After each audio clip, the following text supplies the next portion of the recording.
What Facebook adventure are we having? Okay. Is it that way or that way? It's that way. Yeah, that fucking way. give them the bone, That man. way, not that way. That way. So yeah, the Facebook adventure, Josh, it's like, so in order to now make a post that has anything to do with political or social issues, you have to prove who you are, prove your identity, which I don't think is necessarily a bad thing. I mean, I don't want to do it from over here because I don't want to jam up.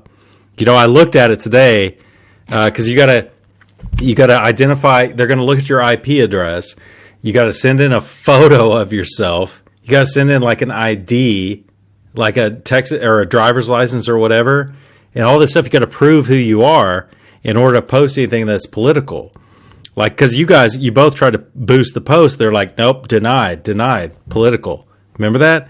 So or social. So Roger contacted me today at work, and he was like, hey, we got to, because you changed your Facebook ID and they won't let you confirm your ID. So you pushed it to me, and I was looking at what all you have to do. And I was like, I don't want to do this from overseas, because if they have some algorithm that says, oh, you're using a VPN, we're not going to let you do it. So I was like, I don't want to do it from over here, dude. Even with a VPN, I mean, I can try, but I don't want to get jammed up and be, accused of being a Russian hacker, hacking the election. Basically, you just said that you like it and you agree with it, but you're not going to do it. So, I mean, you sound like some people I see on TV. No, I mean, yeah, it's a good point.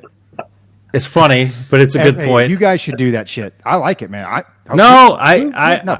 would. If I was in the States, I would. I said, I don't want to get everybody jammed up. Look, man. Okay. It's not that I like it. Okay, no. It's not that I like it. I shouldn't say that. I should say, dude, Roger, I'm taking up for you because it's like Facebook is my private platform. They can do whatever the fuck they want. Go start your own platform.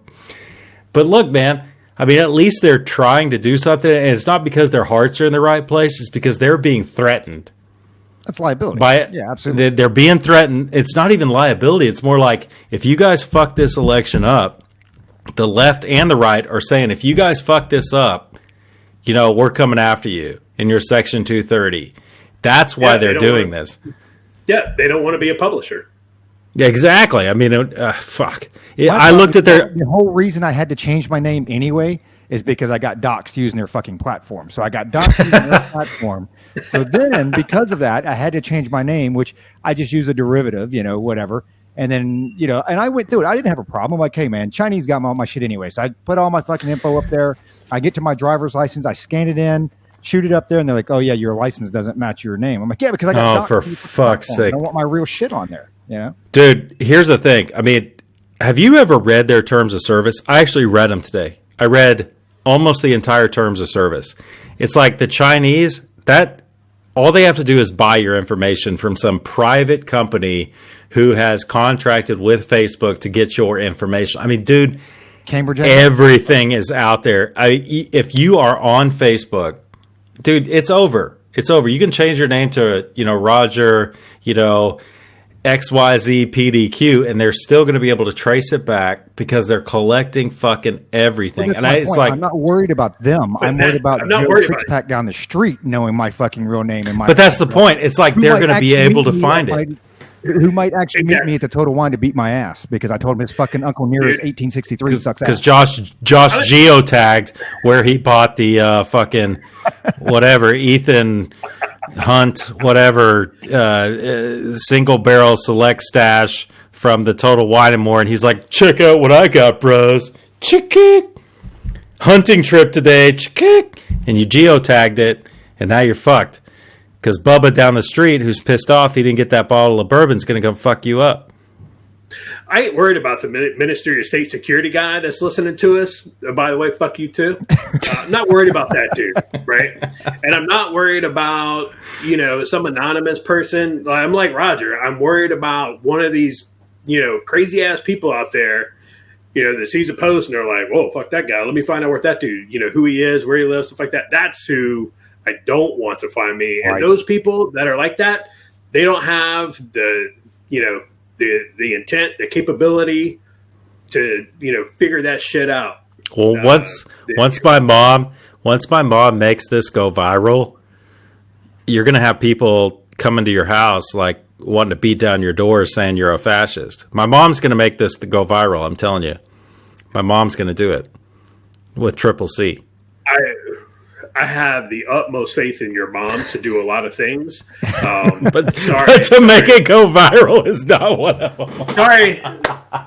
Sorry, Luke's mom. I won't say your name. I won't say Mrs. in your last name, but I don't think that's going to happen. If that was going to happen, I think she would already made it go viral. Because as you pointed out, so eloquently, we've only been doing this for fucking 6 months now. Dude, we're going to hit it big, man. Hey, Canteeners, man. I told you how we do it. We need to shift focus and become this major leftist, podcast group, because especially like in radio, right? Radio, you don't have the Republicans and the GOP control the airwaves on the radio. So we come out, become like this major leftist group. And then once we get 500,000 followers, we'll pay some local yokel paper to do this expose on how we're all really Trump supporters and, Republican, gun toting, loving, Bible carrying, all that other good stuff. And it will be huge. Dude, you guys read my satire, dude. And you guys are the same way. It would be so easy to play ourselves off as the leftists, because all you got to do is take it to the most ridiculous degree you can think, and you're good. I mean, it's fucking crazy. Why don't we do an AJ Todd Problematic Sports Edition podcast? Why don't we do an AJ Todd? Or why don't we do a problematic? You know what? No. Not yes. That's a good idea, but it shouldn't just be that. It should just be we do a podcast where we pretend to be leftists and we argue like that. Yeah. That's what I'm saying, man. Totally. Totally. Hey, man. Here we go completely off the rails. Off the rails. That'll be the one episode where we get 100,000 listeners. And then seriously, we post that into Occupy Democrats or whatever. Yeah. Dude, no. Post that shit into Commie Gibberish of the Day Club. Post that shit into send that shit to BLM. Colors, you need to check these dudes out. These white boys. These dudes are spitting. These dudes are spitting. No, hey, we need to do that. We need to make that happen, and we do. I'm all about that. We can even plug AJ Todd's Problematic Sports Edition book on it. Dude, I am all about that. That could be a lot of fun. Yeah, I think we should do that in September sometime. Yeah. The problem though is going to be keeping a straight face. Oh, dude. But if you get in the mindset and think about it, you get really passionate about this shit, it'd be good, dude. I'm telling you. This could be the new thing. It's not dumb. It's awesome. We need to do it. No, it's a great idea. I'm just saying, as we get into it, I'm like, this is the dumbest fucking thing I've heard myself. And I've said a lot of stupid fucking things, but I'm like, there's just no way. I'm like, this is dumb. No, because it's great because you don't have to use reason. Because when we're talking on the show, you're using reason, you're using a little bit of logic, you want to back up your facts. Roger's the best at that. But when you're a leftist, you don't have to do any of that shit. So it's just true. You just create this shit off the top of your head. Anything you say, I'm just going to respond. Well, that's a little bit racist, isn't it? That's going to be my response to everything you say. So, don't you think that's a little bit racist, Luke? And then you got to before. So I'll throw out 5 or 6 words, and then you have to spend 30 minutes defending that. And I'm like, so you don't find any bit of that racist at all? And then you're gonna have to spend another 30 minutes defending that. You hit it on the head before. You're absolutely right. Somebody says you're a racist, and it's going to take you half your life to explain why you're not, and you're not going to accomplish anything. Who's introducing this one? Yes. So, Josh is then? Are we voting? What's up? So, Josh, you're doing the intro. All right. What episode are we on? Oh, shit. We got this. I got this. Sorry. The next episode. I'm just that's it. Ahead of time. I'm pre-planning. Mute your shit. It's episode 31. See, I was right.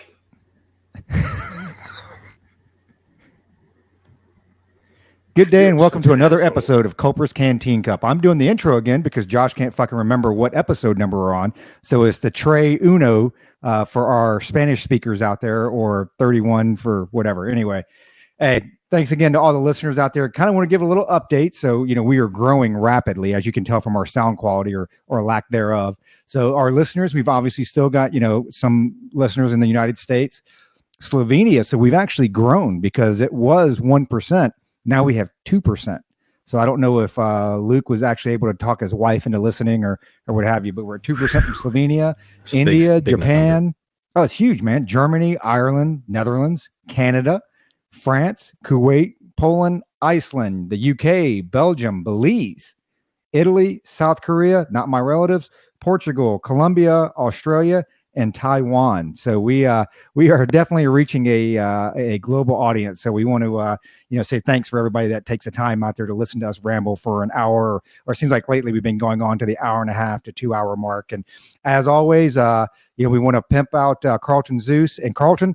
So we might have to reno some of this, because when you let us use your intro music off your record, it was Alpha Child, right? Or that's the song. Which you can see him on, check him out on Apple Music or www.carltonzeus.com. At first, when we were doing this, you were helping us out because you had the following. But now I see that we have a global presence. We need to talk a little bit about some royalties. So I don't know how many plays you're getting off of Apple Music based off of our shout out on our 31st episode of Culper's Canteen Cup. But, I don't know if we can get like a nickel per click or $1. We might actually need more than that. We might need a couple $100 per click, but it would definitely help go towards our sound quality and Josh's internet connection, as we've, spent the last 45 minutes troubleshooting his, Southern North Carolina internet. But, so thanks for all the listeners out there. Big episode this week. I think we've got some entertaining stuff coming up. We're going to talk a little bit about Biden and some of his gaffes. But before we start that, let's do a quick rundown on some of the news. And actually, let me back up one more time because I know Luke won't do this because he's so humble. But we want to wish his wife a happy birthday.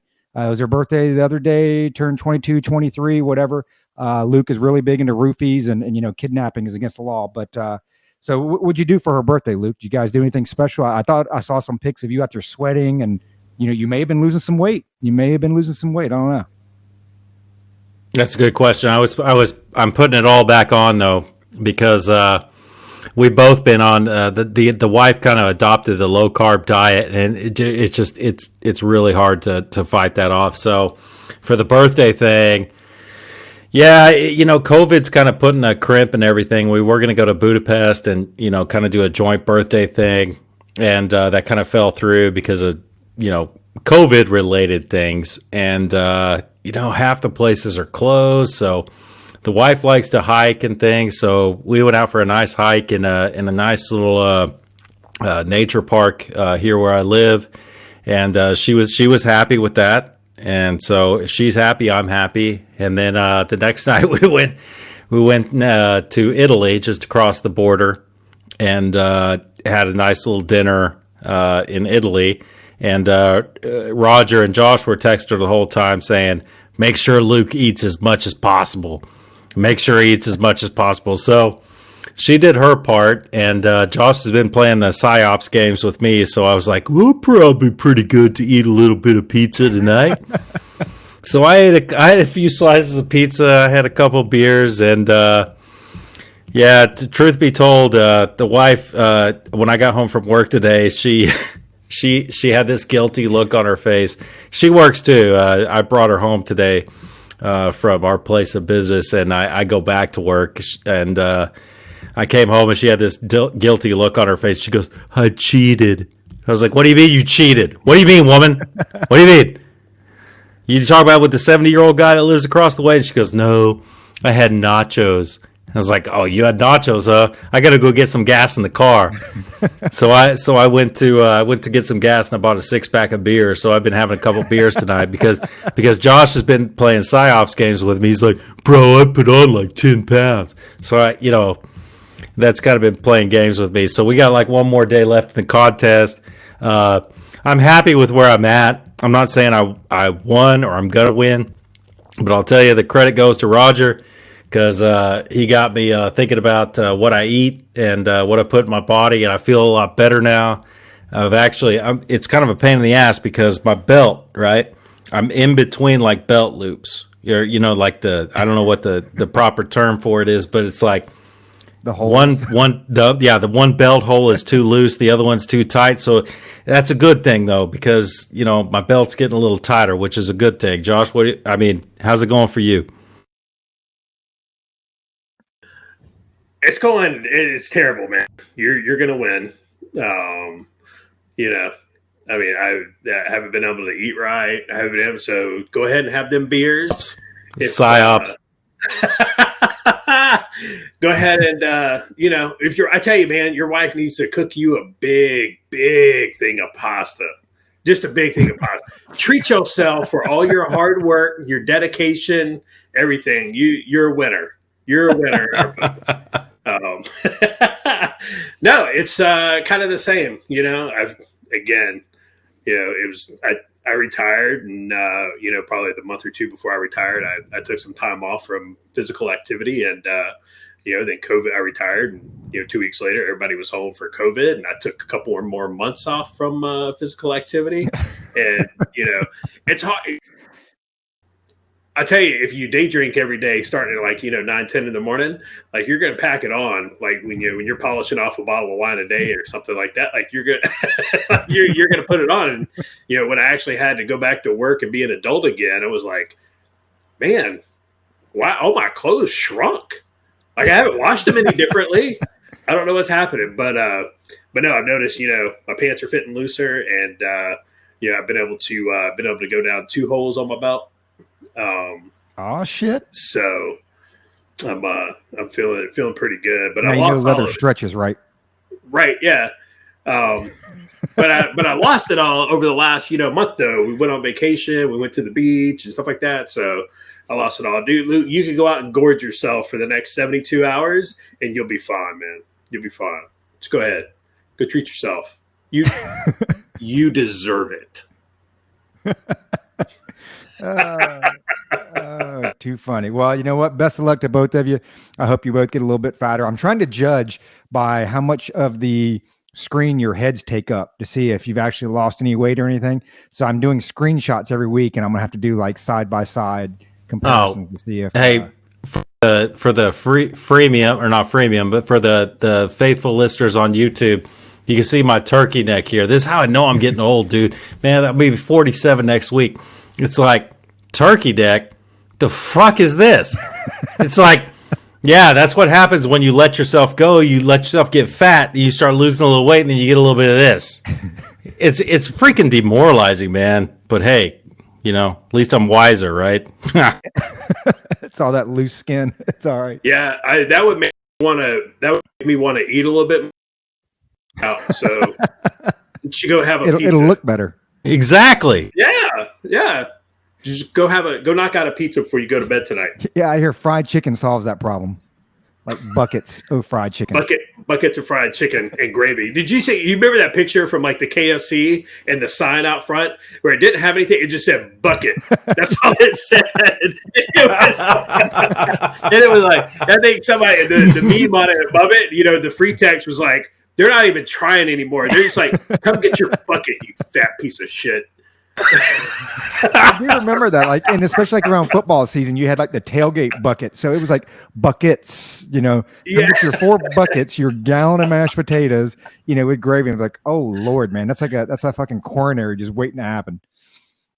They weren't even trying, dude. They're just like, come get your bucket, you fat piece of shit. But you know what? When I see though, and as I see commercials and I watch, some of these other shows, you're starting to see that stuff come back around, because it seemed like for the last 10 years, there's been dude, I tell you what, like people are allergic to everything.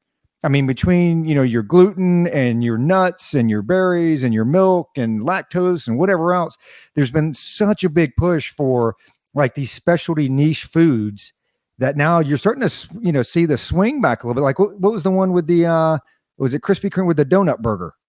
Who's doing that? They got the 2 donuts. You know, but it's getting, you know, it's like I said, every time you go extreme, and we talk about politics all the time, but it works with anything. Once something goes so extreme one way, you get, and it's a rubber band, you get this pullback, you know, and it's sharp. And, you know, I saw that. And the next thing you know, you start seeing commercials for Whataburger. And then lo and behold, there you go. The two Krispy Kreme donuts with like two hamburger patties in the middle of it. I mean, dude, that's fantastic. That's America right there. There's something to be said for eating healthy, you know, as healthy as possible, as Roger will tell you, because Roger is the healthiest eater of the three of us.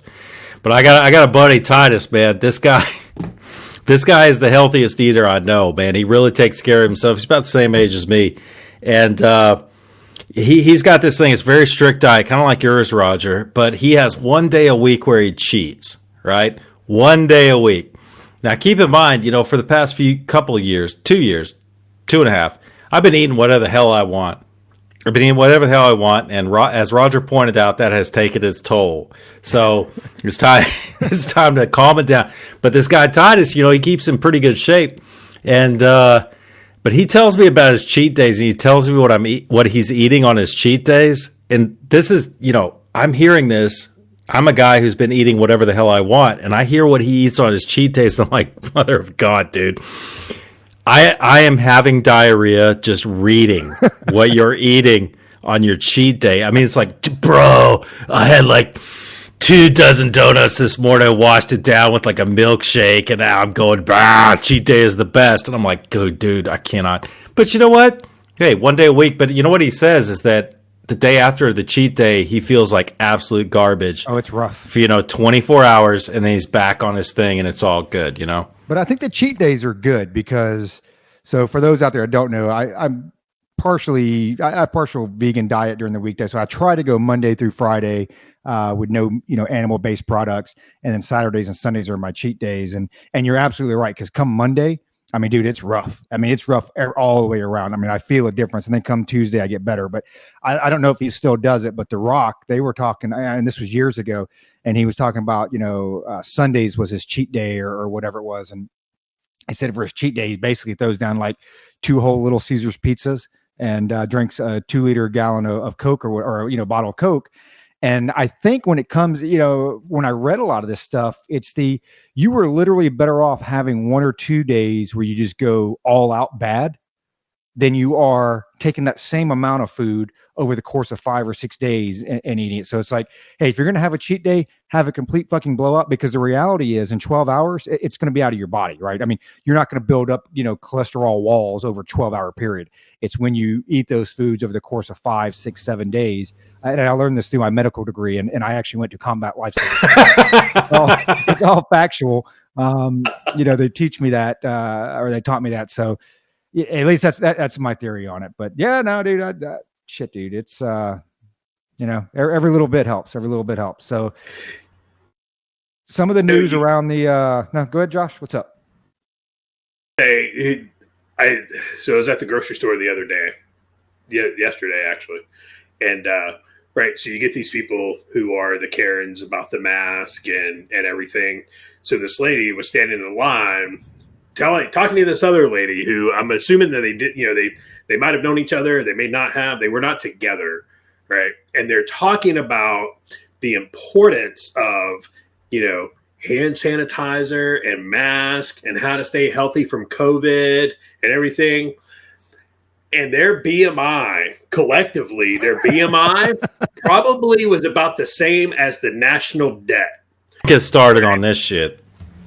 And it was cart full of 2-liter Cokes. And by Cokes, I'm from the South, so Coke means Sprite, Mountain Dew, everything, right?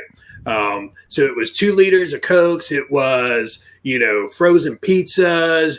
It was all of the shit that you look at and you're like, you're probably not going to live past 50, right?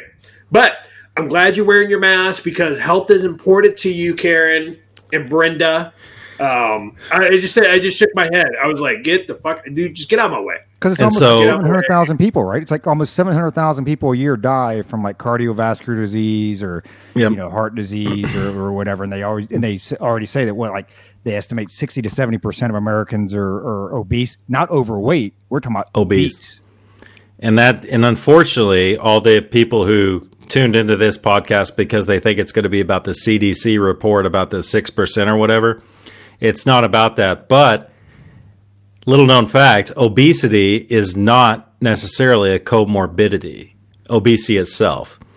The things that go along with obesity are diabetes, hypertension, heart disease, so on and so forth. Now, maybe on a few podcasts ahead of this, once we digest the CDC report that came out about the comorbidities and the 6%, we could talk about that. But I'm with you, Josh. Bro, I mean, if anything, this is a wake-up call. I think it's Tim Kennedy who said it. He kind of codified the words I was thinking about. If this has taught anyone anything in the United States, it should be this: live healthier. Live healthier. Don't be obese. Be as healthy as you can so you can deal with this kind of thing. Whatever, dude. That's a great point, Josh. Great point. Great observation. We have to stop. I remember here, what was it, a couple of years ago or however long ago, when like everybody was celebrating, these obese individuals. Like last year, they were like, "Oh, big is beautiful." Big is like big may be beautiful to some people, and that's fine. I won't argue that. But big is not healthy, right? It's not healthy, and so we should not celebrate people who are obese. We should help them. We should try and educate them. Here's how you can be healthy. Here's how you can eat a little healthier. Here's how you can exercise. But am I going to celebrate you? No. Am I going to say that it's okay? No, because that's not the example okay, Josh. For my kids. Right? So, Josh, okay. So I think we're safe to do this. At Fort Bragg, who was that kid? Who was that kid at Fort Bragg? He was lower enlisted, who was into the big women. Who was that? This kid, he wasn't a very good looking guy, but he was real thin. He was a real thin guy. Tell me, do you know who it was? Do you remember the name? I'm not going to say his name. I'm not going to say his name. So you still know him? But I know who you're talking about. Is he a listener? Oh God, no, dude. I don't even. Okay. Dude, I've been talking to this dude. 20 years.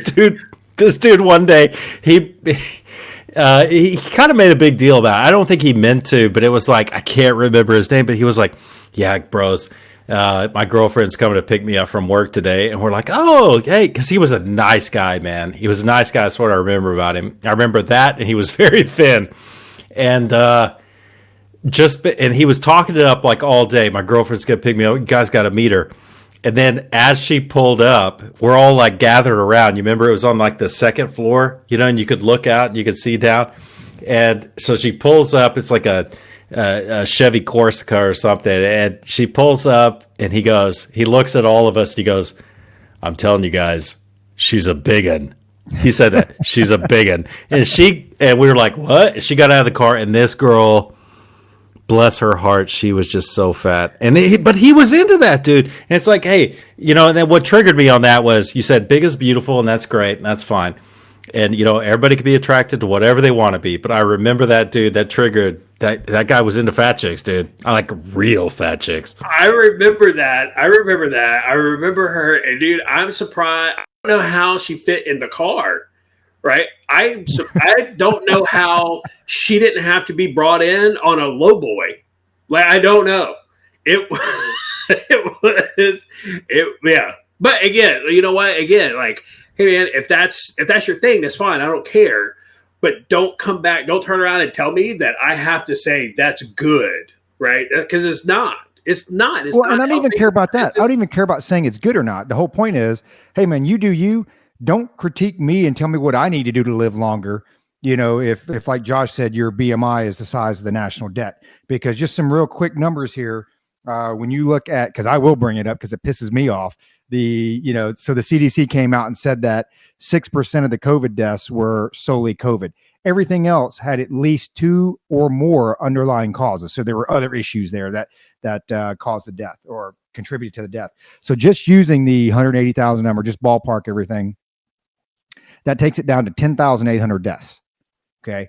That means your mortality rate is 0.003%. And that means your fatality rate is 0.18%. So if you run into somebody on the street there is a better chance that they are a listener of Culper's Canteen Cup than them dying of COVID. And that is a that is better. Wow, dude. So to put that in bring me perspective, down like that. Yeah, I do. Well, I mean, I think we're going to rate above COVID, so that's a good thing, right? I mean, we're not going to kill you at least, unless, like I said, during SEER school, they start pumping in our shit to the loudspeakers or whatever. But I mean, at least we're not going to. I mean, I guess you could die of boredom. It'll at least take 15 or 20 episodes to get to that point. So just to put that in perspective, that you probably that means. I mean, look at this. That means you can walk downtown Manhattan and be like, you know what? COVID or Culper's Canteen Cup listener. Nope, you're actually statistically going to be a Culper's Canteen Cup listener first. And then you might catch COVID later, and then you catch COVID later and you die, and then we fall into the 10,800, whatever. So that's I'll leave the COVID thing at that. That the 6% is starting to make its way around. And when I first saw it, I didn't really post anything or I didn't really say anything because I wanted to confirm it.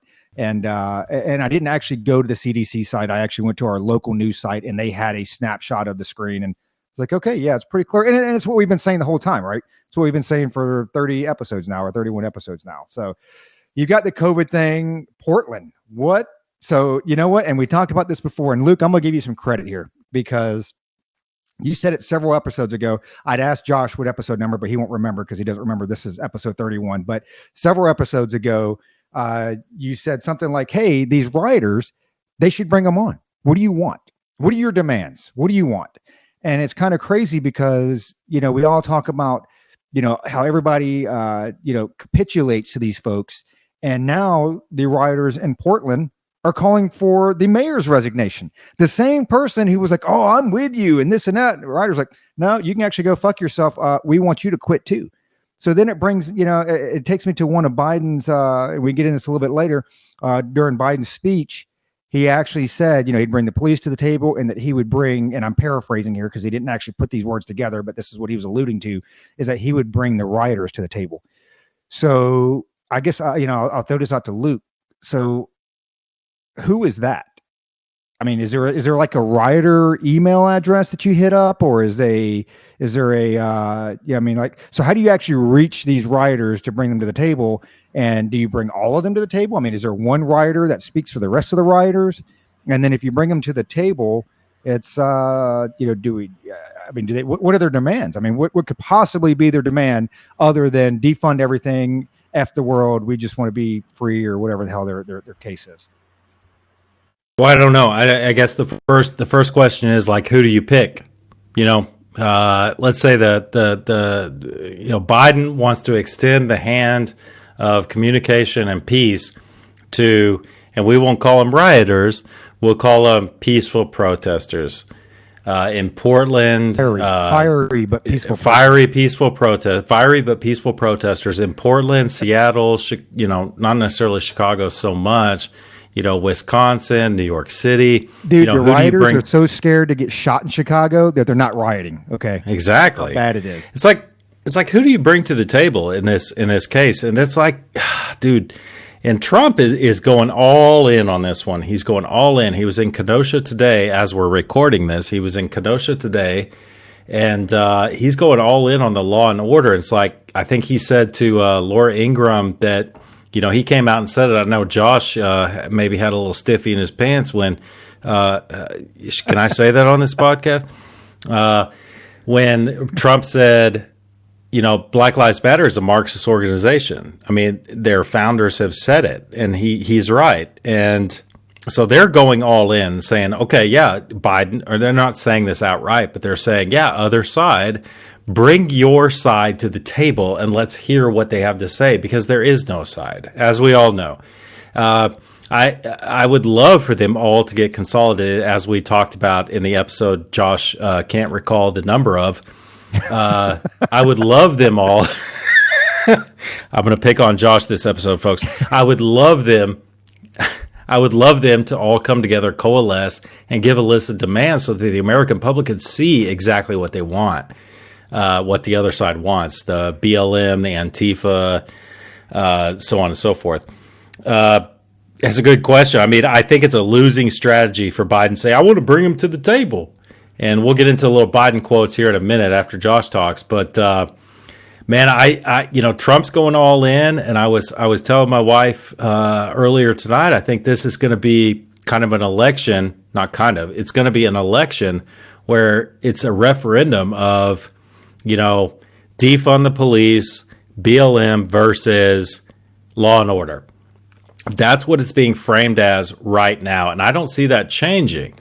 I know that Joe Biden's coming out because the poll numbers have, dipped. So he's come out of the basement and he's been speaking out against it. But, Trump has doubled down.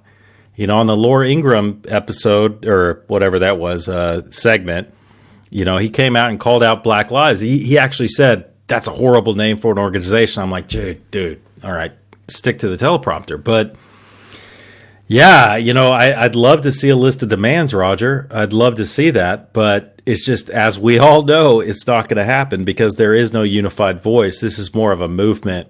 It's an unorganized movement, but it has, we can get into that on another episode maybe, but it has a unified vision on the way forward. And maybe Josh can enlighten us on his thoughts before we get into some very erudite and intelligent Biden quotes. I don't even know what that word erudite means. He's actually wishing you could have thrown it to me so he could have Googled it real quick. And then, he's like, yeah, you're absolutely right. So on that, my question is this, is kind of yours, Roger. So they talk about we need to bring them to the table. Okay. Are these riots coordinated? Is there a framework of leadership behind this? Because I haven't seen that. Right. So there's two threads to unpack here. All right. So they want to bring them to the table. Well, who's the leader? Is it the guy in DC yesterday that said he's ready to burn the White House down, that he's ready to burn Congress down, that he's ready to put cops in their graves? Is that who Joe Biden and Kamala Harris are going to bring to the table? Is that one of the few black people that Kamala Harris hasn't put in jail? So the other part of it, right? So they talk about, so they tried to turn around and spin this, so Portland was burning to the ground. Portland's been burning to the ground for a year now, over a year, right? And, then it was, well, there's federal police here and the federal police are the problem, right? So fine. Trump finally, appeasement, and appeasement never works, ever. Appeasement never, ever works. So fine. But Trump's like, okay, you know what? Not a problem. We'll take the federal police out. So they took the federal police out. Portland's still burning to the ground. So I'm going to go out on a limb and say, maybe the federal police weren't the problem there. And so we keep going with this. And now when Portland's mayor came out, 2 days ago and said that all of the riots around the country are all Trump's fault, right? So these are Trump's riots because he's been he's been inciting violence and stuff. But yet the media for the last 4 months has been saying there's no riots. They're mostly peaceful. Just mostly peaceful. Just a few bad apples. So which one is it? Are they Trump's riots? Or are they just mostly peaceful protesters, but just a few bad apples? I don't know. If to me, it feels like the left is trying to have their cake and eat it too. But yeah, I'm curious. I would love to have a reporter press Joe Biden on, okay, so you're going to bring the rioters to the table. Specifically who? Don't use pronouns. Yeah. Names. Yep. Names. Give me a name. He doesn't have that. No, he doesn't have that. He does. He'll bring the same people he brought to the table during Ferguson and Baltimore. Oh, yeah, the internet was around back then. So who did he bring to the table? Because he was the vice president. Who did he bring to the table, to dispel the riots during Ferguson and Baltimore? Oh, yeah, nobody. Yeah. The cops acted stupidly. Yeah. And Josh, you hit it on the head. What's funny about what you said, I don't know if you guys read this earlier today, but now, so Rand Paul, because everybody saw what happened with Rand Paul leaving the RNC because it was just peaceful protesting, right? And he's a much better man than I am, because I would have probably got my ass kicked, and it'd have been all over YouTube and all that shit, because somebody gets in, it's one thing to get in my face and pull my man card. We've all been taught the same thing. Hey man, take that shit, because I'm running, I'm gonna survive another day. Once you get my wife's face, it's a different ball game, and what have you. But Rand Paul called for, well, let's start to look at the funding of these. And then I don't know if you heard the DHS acting secretary today was like, yeah, you know what? We're actually going to open up an investigation, and let's start looking at who is funding these rioters, because that shit ain't cheap and that shit ain't free. And I tell you what, when you go all the way back to the, Kamala Harris Defense Fund, right? Everybody forgets about that too. Let's bail everybody out. And this, I guarantee that's going to, it's going to come from the left. Guarantee it. And then at that point, I guess it depends on how high it goes. And I'm sure a lot of these guys are smart enough, right? I mean, it's obviously not going to go to Joe Biden's campaign, but it'll be some sort of super PAC or some sort of group that's associated with supporting the left. I mean, that's what I would guess. I worry about my canteeners out there, our canteeners.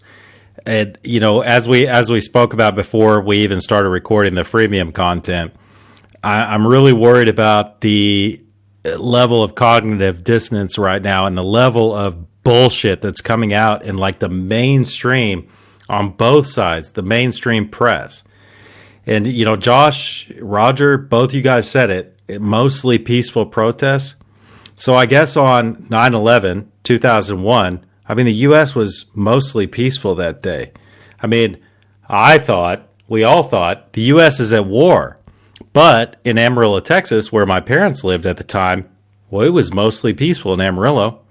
If you look at the global population of World War II, the global population, the spread of that, World War II was mostly peaceful, as was World War I.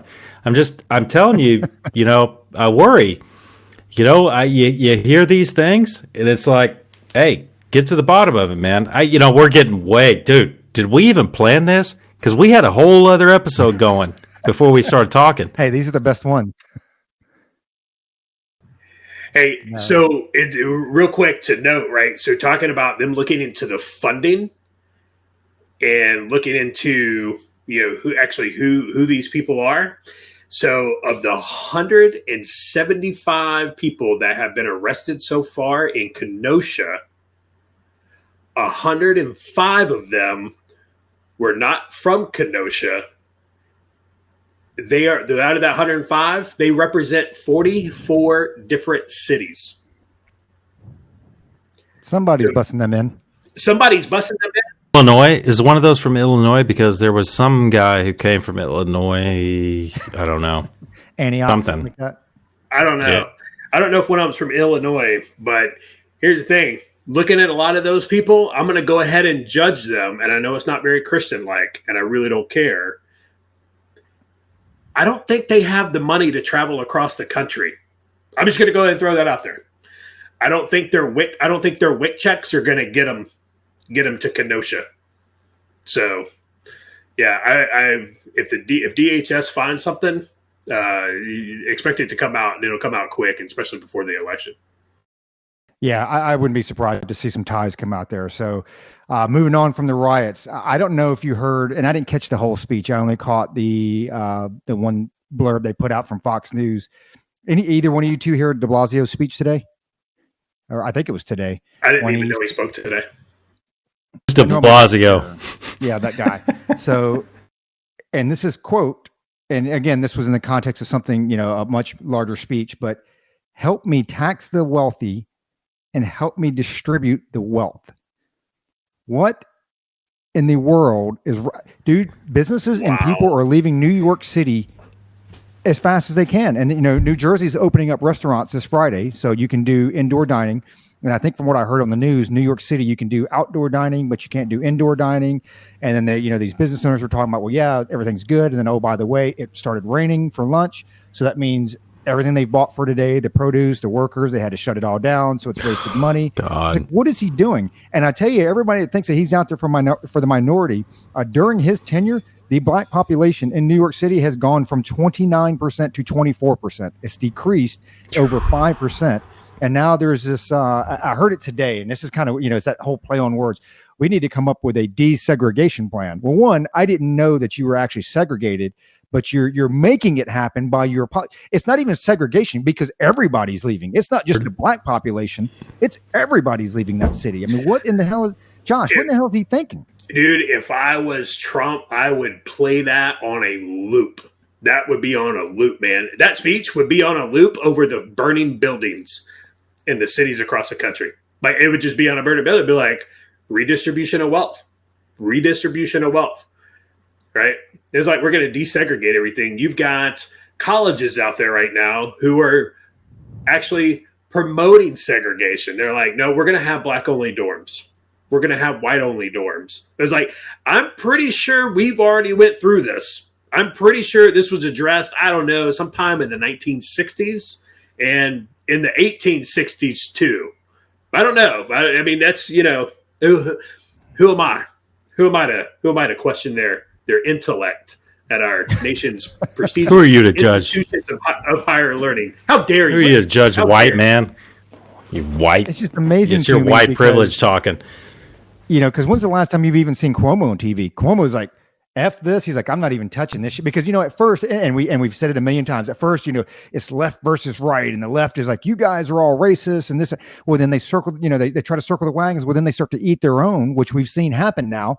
We saw it with, I forget his name. The one mayor off the East Coast. You saw the one in Portland now where they're asking for his resignation. And now you're starting to see it with de Blasio. And it's just like, Cuomo's not even touching that.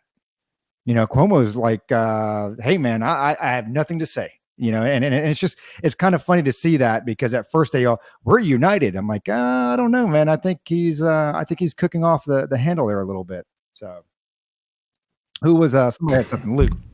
I think you guys are being a little judgmental, man. I mean, you guys really don't know. You're a couple of white guys. Well, Roger, never mind. Roger's, you're right. Mostly white. He talks like a white guy. There's a quote from there's a Keanu Reeves movie. I think it's called Something of the Night, and he's like, you talk like a black guy, you look like an Asian guy, you drive like a whatever. It was a great quote. But I think you guys are out of touch with the inner city, and in this year's election, I think it's important. You got Trump, silver spoon in his mouth. According to the media, he's a racist. He's never been around minorities and things like that. But you got Joe Biden, man. Joe Biden grew up on the mean streets, man. He grew up on the mean streets. And now we're getting into the meat of this podcast. We're going to really dissect some of Joe Biden's, experiences and some of his actual takes on, how life should be, how we should be viewing politics, how what's the lens we should be looking at this through? And, Joe Biden, like I said, man, he grew up on the mean streets. You guys didn't. Josh, you didn't up there in northern Alabama. Roger growing up in Kenosha or where the fuck ever he grew up. I grew up in, Apache Junction and Tahoka, Texas. Joe Biden had some rough experiences growing up. And Roger, there's a quote that Joe Biden, he relates some of the stuff he's been through. Maybe we could listen to that and, discuss that a little bit. What do you think? Yeah, I'm gonna go ahead and play this for you and for you listeners out there because of all the funding we've received. And so let's be real. So Josh blew all our fucking travel money up at his wedding that he went to out in, Atkinson, fucking Kansas or whatever, because he was clearly sloshed during his interview. So he blew our yearly budget. So we're going to play some clips and it's going to come off my iPhone. So don't shit on us because don't forget this is free. And for those that were, to address Luke real quick with his intro to this segment and those that watch the freemium content will understand. But Luke, don't you think that was just like a little bit racist or what do you think? Probably. I'm sorry. We should, before we decide whether Luke is racist, let's listen to Joe and see Joe's reactions to how he grew up and some of the things he dealt with. Roger, right, you ready to go? I got the thumb from our producer, and you ready? Yep. Producer says we're ready.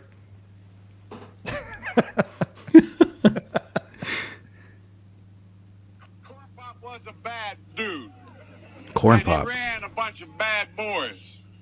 Jesus. And I did. Yeah, and back in those days, to show how things have changed, one of the things you had to use, if you used pomade in your hair, you had to wear a bathing cap. Pomade. You cut off a 6-foot length of chain. You fold up. He said, you walk out with that chain. Dan, man.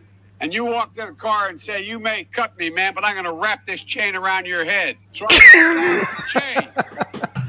And I walked up to my car. And those days, you used to remember the straight race. You'd bang them on the curb, get them rusty. Fuck. A rain barrel, get them rusty. A rain barrel. Okay. I wanna go to Josh. What exactly in the fuck is he talking about? I mean, do you know the context of all this? I mean, what is he? What? So, from what I remember, so he's on the street. He's talking to a group of people. I think mostly minorities, and there's mix of adults and kids there. And he rolls in, and again, I believe somebody had questioned his ability to relate to the common man, because apparently the common man has a lot of dealings with corn pop and rusty razors, and we're banging them on the curb to get them rusty. Like, who does that oxidize things when you bang it on the curb? I guess you leave it in the rain barrel. I didn't have rain barrels growing up. I don't know what that is. That sounds like some rich folk shit to me, because we didn't have rain barrels. We didn't even have gutters on our house growing up. So, I don't know. Like, I don't know what he. Roger. Well, I'm just trying to imagine, with all the minority friends that I grew up. I mean, if you're a black man or a black woman or a minority, and here's Joe Biden, who's as white as you can get, right? I mean, and I don't fault him for that. You are what you are. So he's white as he can get. I think he's from Scranton. Now he's in Delaware or whatever. But as soon as he says corn pop, I mean, my friends gonna be like, what the fuck is this guy talking about? Like, I don't know if that's his attempt to, like, I'm trying to relate to the folks, or, I think you listen to it because of the entertainment value, but everybody out there had to start thinking, like, what the hell is this old guy talking about? Don't act like you grew up and, it's like Vanilla Ice. I grew up in the mean streets of Milwaukee or whatever. I mean, I think it's one of those, like, it's the case of where he tries too hard to relate to the common man or common woman, and it just comes off wrong. Where I grew up, if your nickname was Corn Pop, that alone would get your ass beat. Like, that alone. As soon as you walked up, they're like, I'm Corn Pop. Like, they would just beat your ass right there. You'd just be done. Nobody would be worried about you. I'm putting the producer on the spot here, so I'm giving the producer a heads up on the next clip here. Before I go into my tirade on corn pop.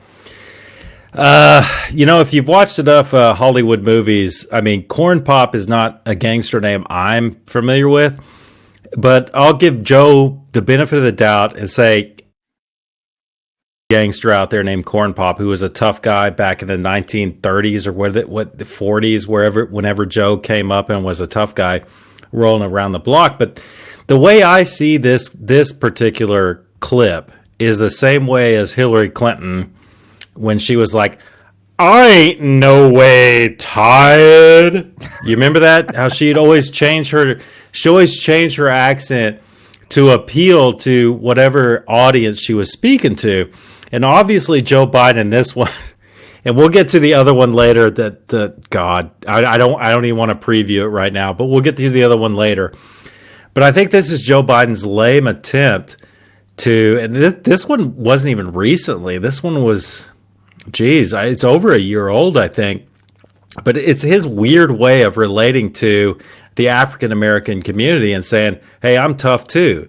I dealt with these people, whatever these people are, tough guys. I know how to deal with wrapping a chain around. What the fuck? It's like, dude, okay, we're a bunch of, middle class, white bread types of guys. But, I've seen some tough things in my day, especially growing up where I grew up. And I've never heard or seen of anything what the fuck he was talking about. So I think it was a lame attempt to try to relate to the audience, and I think we see a lot of that with Joe Biden. He needs to stay away from that. The same as Hillary Clinton. Everybody saw through her. I ain't no way tired. I mean, carry a hot sauce in her purse. Oh, geez. It's the same thing, man. People, again, those of you watching YouTube, a person is smart. People are stupid. So again, when somebody hears that, I ain't no way tired. A corn pop, he used to wrap a chain. I used to get the straight razor. People, a person knows he's full of shit. And that doesn't do him any good at all. So I'm gonna give that quote from Joe Biden like a 3 on a scale of 10, 1 being the worst, 10 being the best. I'll ask the producer if they have the next clip ready to go. Which clip were you looking at here? Well, I think we were looking at a conversation he had with a guy in a political rally where he commented on the guy's maybe his weight or something. All right, producer's got it queued up. Go ahead, Bob. Play that shit.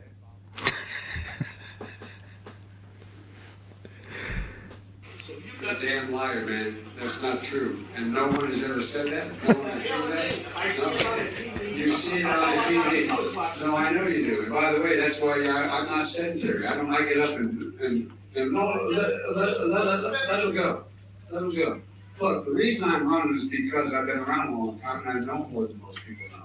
And I can get things done. That's why I'm running. If you want to check my shape on, let's do push-ups together here, man. Let's run. Let's do whatever you want to do. Let's take You show him, Joe.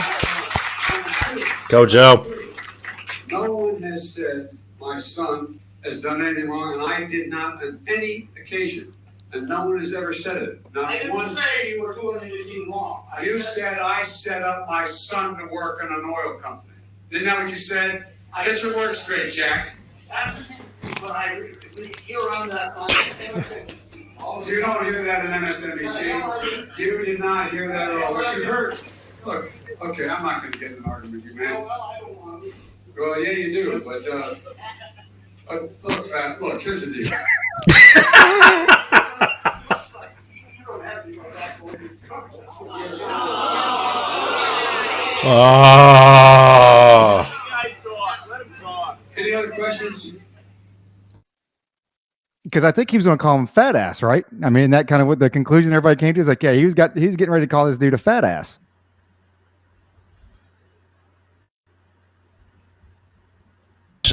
Is being oddly silent since you said he was getting ready to call him a fat ass. So he kind of has a guilty look on his face, Josh. So I'll go ahead and take a. I think that this is a crazy quote. If you guys couldn't hear it good enough on the, if you haven't heard it before, if you couldn't hear it good enough on the on our gracious, awesome sound quality we have here, you should look it up yourself. I mean, this was a very telling clip. Someone challenged Joe Biden. He wasn't ready for it. We've got a lot more clips, man. We've got like 12 clips. We're not going to get to all of them. But Joe Biden gets a little flustered. And I agree with you, Roger. I think he was about to call the guy a fat ass, but his mind is still working fast enough to realize, look, fat ass. He couldn't say that, but he did say, look, fat. And he stopped. He's challenging the guy to push-ups because, Jesus, you know, there's so much to unpack here. You know, Josh said unpack earlier, and I have to use that too to sound smart like him. There's a lot to unpack. Joe Biden, you know, he does have that masculine quality, which I admire. Someone challenges him, and his you know, his instinct is to go after the person. That's my instinct. So I understand, Joe Biden, where you're coming from. Now, I'm also not 70, how many ever years old, so I don't challenge dudes to push-up contests and stuff, but he gets actually mad. He gets angry when anyone dares to challenge him. This has happened a few times. It happened in the factory, wherever that was, upper Midwest, somewhere. We have that clip, too. I doubt we'll get to it. But it was just, you know, the guy was bringing up good points, and it really set Joe off. I mean, he's talking about Hunter with the oil company. It's like, dude, we all know what happened. I mean, let's be honest. Left or right, you know, you may hate Trump. You may be on the left. Trump has done some stuff. whatever. Politicians do stuff. Everybody knows what Joe Biden did for Hunter Biden in Ukraine. I mean, do we need to talk about that? I mean, for real? If Hunter Biden was me or somebody who's 2 steps above me in the socioeconomic ladder, do you think they would get a job in Ukraine doing that unless they were the son of the vice president? Absolutely not. Joe, you're full of shit. And he knows that. He knows that in his heart. So when someone sets him off and says something, he gets pissed off. He gets upset. So that's how he reacts. He reacts like that. And my question to the Canteen, now I'm getting worked up. Now I'm getting worked up, and you guys aren't even trying to calm me down. My question is, there are foreign entities that see how Joe Biden reacts as a 70-some-odd-year-old man when he's challenged on something, and they're going to take advantage of that. They're going to take advantage. I would. Guy gets so emotional about these things. It's like, dude, you need to keep your calm. You need to try to talk, communicate, and stop losing your cool against, let's be honest, the guy was a fat ass that he was talking to. Let's be honest. But, it really, in my opinion, a quote like this really reveals who he is as a person. That's just me. Josh? No, I 100% agree. And, like you said, so that upper Midwest, I believe that was in Michigan at a plant, right? So that guy challenged him on his second like an auto plant or something like that, right? Yeah. He challenged Joe on some of his, his stance on the Second Amendment and everything. And, Joe got pissed off, right? Because Joe Biden has that. Joe Biden was born with a silver spoon in his mouth. He's been an elected official for 47 years. 47 years he has been, Mr. Congressman, Mr. Senator, and Joe Biden, he gave that dude, there that he was about to call a fat ass. He gave him the Greta Thunberg. How dare you? How dare you? How dare you question me? How dare you approach my ivory tower and throw rocks at it? Right. And you're right. Everybody knows what happened with Hunter in Ukraine. Everybody knows that. If people think that politicians and powerful in positions don't utilize those positions to help their kids, you're out of your mind and you're an idiot. You're an idiot. Because it happens all the time. Movie stars bribe people to get their kids into college. Guess what? That happens. For all you people who have been living under a rock, that it happens. So, but you're right. It reveals who Joe Biden is, and Joe Biden has displayed that on another. All you got to do is get under his skin, just a tad, and he will fall to pieces. And that is the main reason. That is 100% the main reason why Joe Biden will not get on a debate stage with Donald Trump prior to the election, because they know it. Donald Trump will get under his skin in 10 seconds, and then Joe will become a blubbering idiot. Just like he did now. And you know what, though? I don't even mind Joe Biden getting fired up. I mean, I kind of like seeing the defense, and I like, it's like, hey, man, you going to throw some shit at me? Let's go. Now, I'm not sure we sit here and challenge each other to a push-up contest or something like that, because the dude, even at that time, was like, dude, you may get down and you may not get back up. You may actually die of an aneurysm on the floor, which I didn't know that Joe Biden had like 2 aneurysms before. Like, I heard it like as a joke or whatever. I didn't know that he legitimately had like 2 aneurysms. In his past.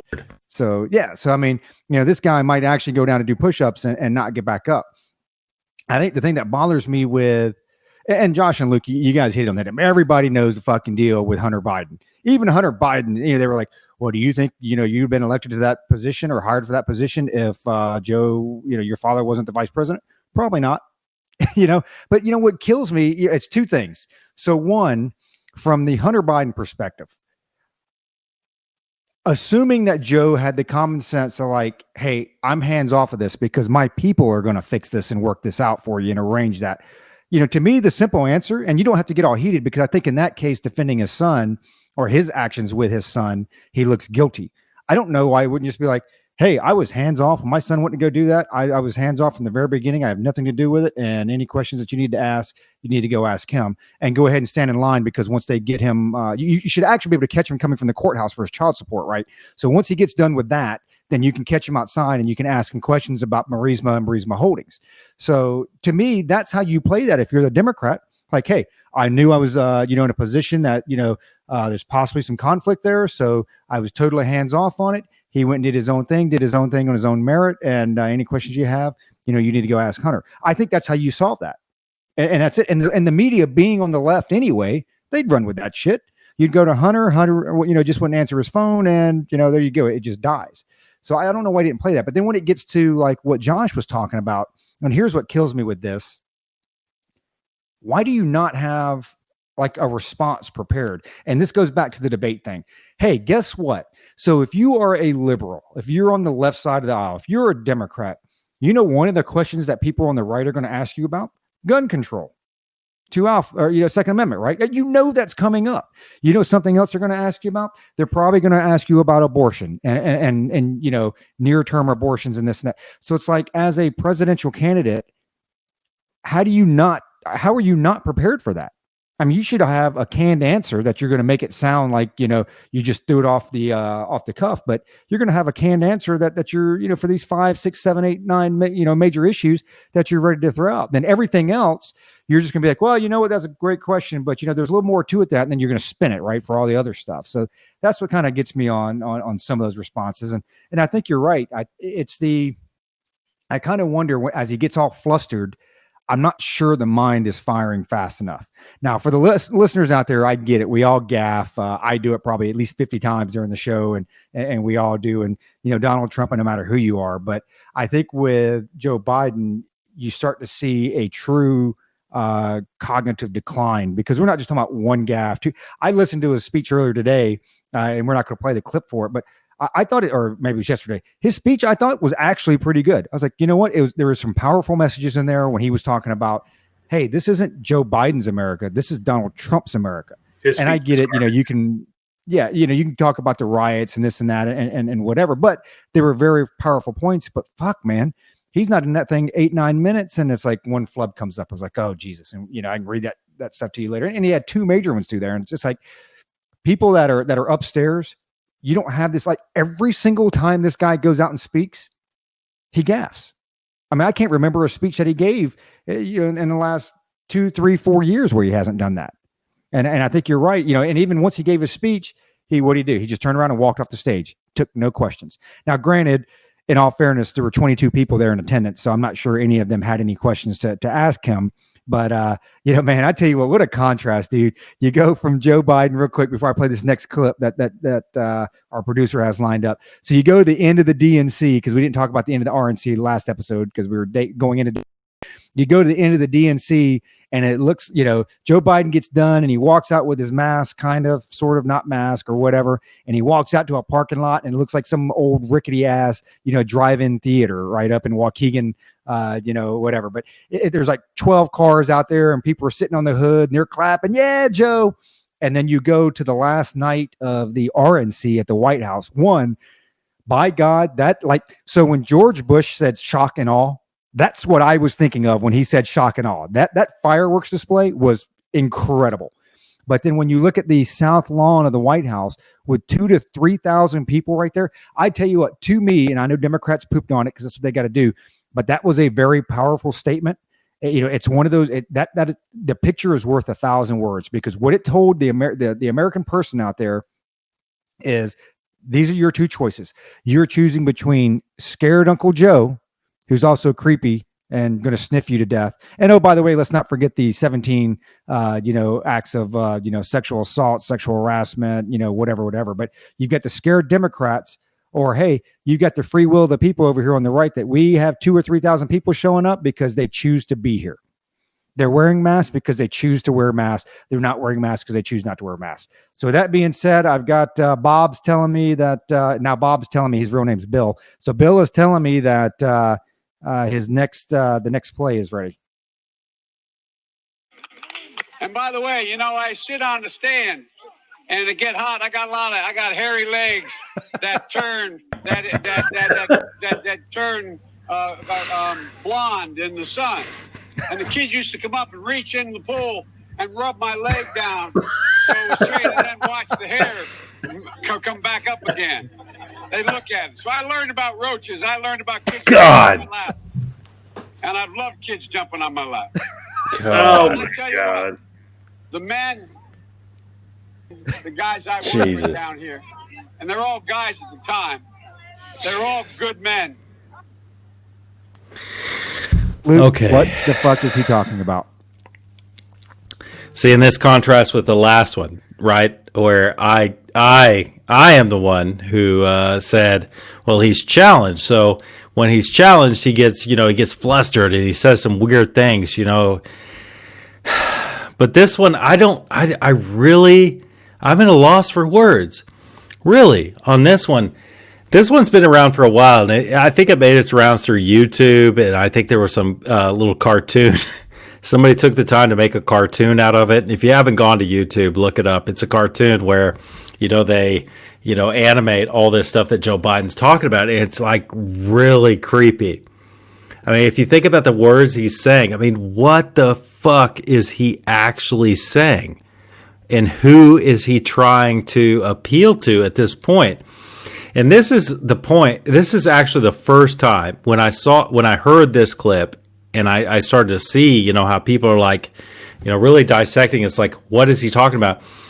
This is where I first started to believe. This is before the primaries, far before the primaries. I'm like, this guy is not fit. He is not fit. This is not right. You do not say these things in a public forum. It's not appropriate. I don't even think it was appropriate in the 1950s. I mean, in the 1950s, I think people would have been a little creeped out about it back then. And I really thought back then when I heard it before the primaries, I was like, this guy will not be the nominee. He's just not fit mentally. This one, I mean, people go back and look at what he said in the context he said it in. I know we're playing sound clips here, and it's not fair. I get it, quote unquote. But I mean, this is not right. I mean, it's just not. I mean, we go back to the Billy Bush thing and everything, all the Billy Bush thing in the bus. And I get it, that's not appropriate either. But at least the guy who said those things about, grabbing things, at least that person was of a sound mind when he said it. I'm not condoning what he said at all.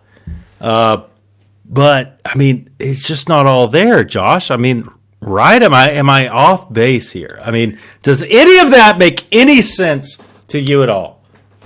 What Joe said? No. What you said? Yeah. So thank you for that. Thank you for qualifying that.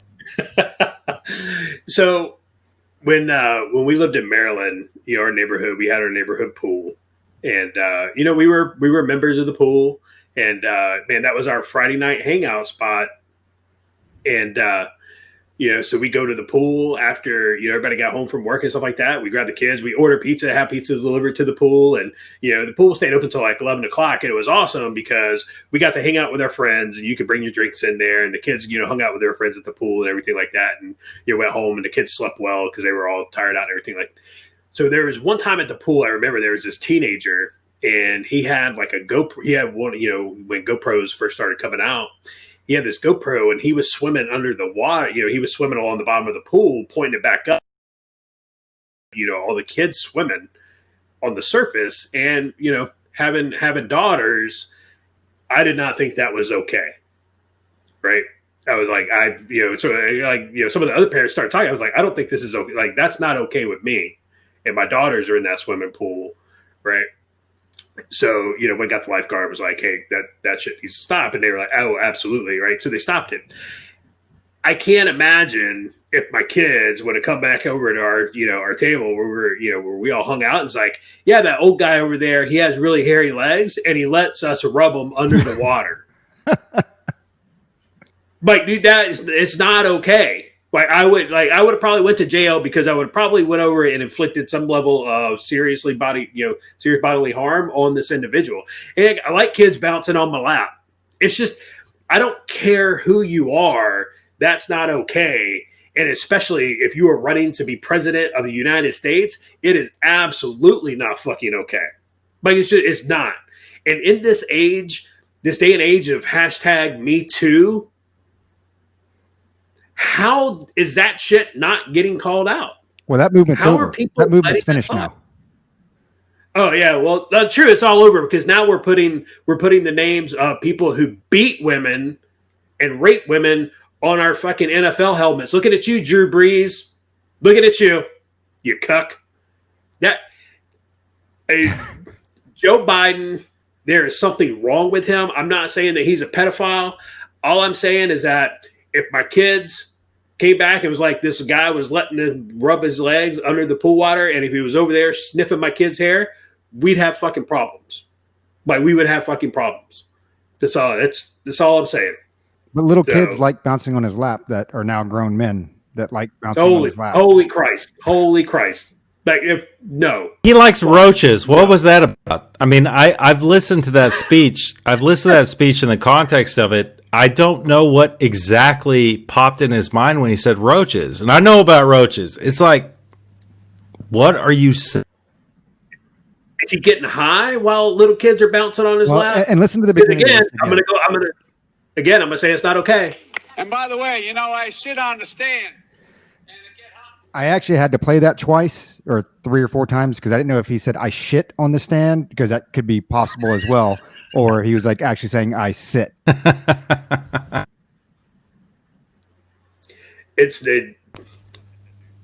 don't. Right.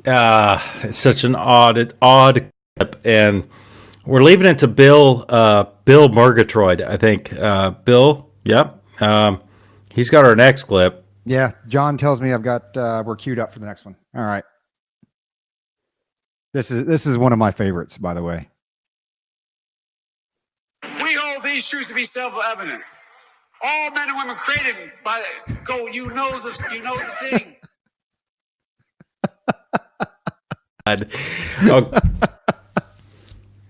Look, man. I mean, the campaign trail is a long road. Okay, and I know our listeners out there, we're just trying to pile on Joe and all this stuff. I know the campaign trail is long. The teleprompter is probably not an easy thing to read from. But, I mean, Josh, we hold these truths to be Come on. I mean, I don't know. Okay. Call me a hypocrite. Now, I'm going to kick this to Roger first. Call me a hypocrite. But it's like you've got Donald Trump, right? Donald Trump has the same exact gaffe.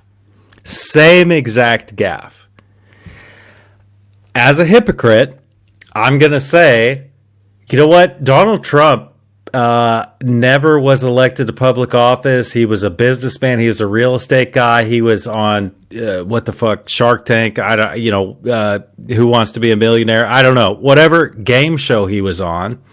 He was a reality TV show star. He was a real estate developer. He's a rich guy. He made a lot of money. So it's like, well, this guy, he hasn't been around the government. Maybe he doesn't know those words as well. But Joe Biden, I'm going to go back to the 18% of the time the United States has been in existence. He's served for 47 years. Shouldn't somebody who served that long kind of know those words? We hold these truths to be self-evident that all men are created equal. What do you think? No. Am I a hypocrite? No, you're not a hypocrite. Are you Roger? Are you Roger? I'm sorry. We're both ball-headed. Yeah, it's hard. Okay. Go ahead, Roger.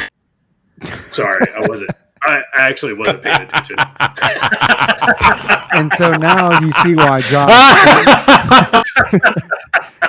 why Josh never knows what episode we're on.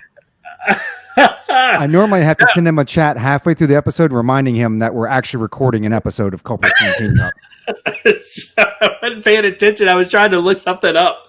And when did Bill get hired as our producer? He sucks because he should probably cue me a little bit better. Josh is a lot like Joe Biden because no shit. So one day we'll have to show some unedited content because I'll have to shoot him. We have to edit some portions out. Normally there's about a 35 or 40 second portion because we're about halfway through and I'll go on a 5-minute rant, and Luke will go on a 5-minute rant, and then we'll throw it to Josh, and Josh will be like, "Oh, hey man, what's up, guys? Yeah, I just got off from work. So what's going on today?" I'm like, "Dude, we're recording an episode." And I was like, "Oh fuck," throws his phone down, and then so we clean all that up for the listeners out there. So it's so you and Joe Biden have something very much in common. So it's you should have been his vice presidential candidate. Hey, look, man. You guys could have endorsed. You would have endorsed each other. You'd have been like, "So who's running for president today?" Well, you can do that today, Joe. I'll be the vice president today. Hey, man. Look, you got 1.5 billion. We're stacking spaghetti jars, and Corn Pop shows up with his chains. Okay, so we need to get a new producer because this one sucks. I hear Cage Grusup is in the running. We only need somebody with one good bicep, so maybe he can come in and he just needs a finger. It's my trigger finger, man. Right? That's all we need for you. Yeah, on that, dude. My kids know the preamble. They know what it says. They don't have, but you're right. Somebody who's been in office for 47 years, they should know that shit by heart. The problem is they don't, because as Tim Scott pointed out during his speech during the RNC, he works with a lot of people who failed civics class, Joe Biden being one of them.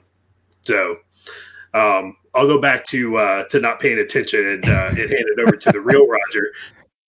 Well, and that's his standard thing, right? Because he gets flustered. Not talking about Josh, talking about when he gets flustered, he gets it. Come on, man, that stuff. Because even you got to look up his speech yesterday. It's at the 12-minute mark, and I don't have it queued up, and our producer Jack doesn't, he doesn't have it ready. But basically, he gets in there and he's talking about, do you really feel safe under Donald Trump? COVID has taken this year, just since the outbreak, he's taken more than 100. Look, the lives, when you think about it, more lives this year than any other year so he gets flustered, and then he just starts like yelling at you. It's like, okay, so I guess because you're yelling at me, I'll forget that you forgot where you're at. So it's, and I think that tends to be his standard. And, I don't know, maybe he's yelling because he's angry that he can't remember where he's at. If he can't, remember part of the speech or, whatever else. So, got another one queued up for you. Hang on one second here. Another good one. And I think this one here is a more recent one. And here's the good one about this one. I was actually watching the interview when this happened. I was like, you got to be fucking shitting me. Now, before I play this, I'll play it and then imagine, Donald Trump or somebody like that saying it. Listen, you got to come see us when you come to New York, VP Biden. I will. It's a long way until November. We got more questions. You got more questions, but I tell you, if you have a problem figuring out whether you're for me or Trump, and you ain't black. Okay. So the first question I have, is not the obvious one. The first question I have is, why was Roger listening to the Charlemagne the God, his podcast or whatever? I mean, that for those of you who don't know, that the person that was interviewing him was a media personality, I guess you could say, named Charlemagne the God. I think he started out in rap, and now he has a fairly successful podcast. We hope to get there someday. But I wonder why Roger was listening to that. Roger, you said you were listening to it? What the fuck? Well, actually, I think so. When I saw it, it was either being played like an hour or maybe a half hour. So I wasn't listening to his podcast. They were actually playing it on like NBC. They were playing the whole thing. And that was before it became the big deal, because it was like, Joe Biden was giving his speech, and so they were doing the clip or whatever, and that's what I heard it. But I do listen to, or I do watch MSNBC, all that other good stuff, just to get the other side out, because I do try to, diversify and get all my info from, various sources and come up with my own interpretation. But I just look at it, and I get it. He's trying to be funny. He's trying to, to relate. But I mean, is the common person, is the voter, are they that dumb? I mean, they see through that, right, Luke? I mean, they see through all the bullshit, right? Maybe. I think it's been I think it's been taken advantage of for so long. It's granted as a given. And as much as I don't like to get into intersectional politics and things like that, I do believe there is slightly a shift right now. We talked about Kim Klacik. There's other this rap star. He's actually from the UK, named Zuby. These are straight up black folks who are who are starting to question the narrative. And I can't think of Terrence Williams. That's his name. I just thought of it. They're starting to question the narrative. And I think that it's gaining some traction. It's like, Trump's been saying it. These are all Democrat-run cities. He said it tonight in Kenosha. He's like, the top 10 high-crime cities in America are all Democrat cities. Look at the top 25. It's just the same. He's right. You can't argue with that. Now, I obviously am not an African American, but at the same time, I am a reasonable human being, and I do not understand how people can keep voting these politicians into power, these Democrats in these certain cities. So, I think that's a lot of hubris on Joe Biden's part, and I think it's like unconscious hubris. You ain't black. It's like, whoa. People are getting far too sensitive for that nowadays. It's like, no, bitch, we don't just vote because that's how we've always voted. We're actually thinking now. And that, I know that sounds disparaging to the African American community, and I don't mean to be that way. I'm not the one making it intersectional. It's the politicians that are doing that. I think people are waking up. We are all exposed to the same environments. We are all exposed to the same information, and eventually people are going to wake up. Josh's boy, the guy that shot 3 people, he's a white supremacist. But he shot 3 white dudes. I don't know what that's all about.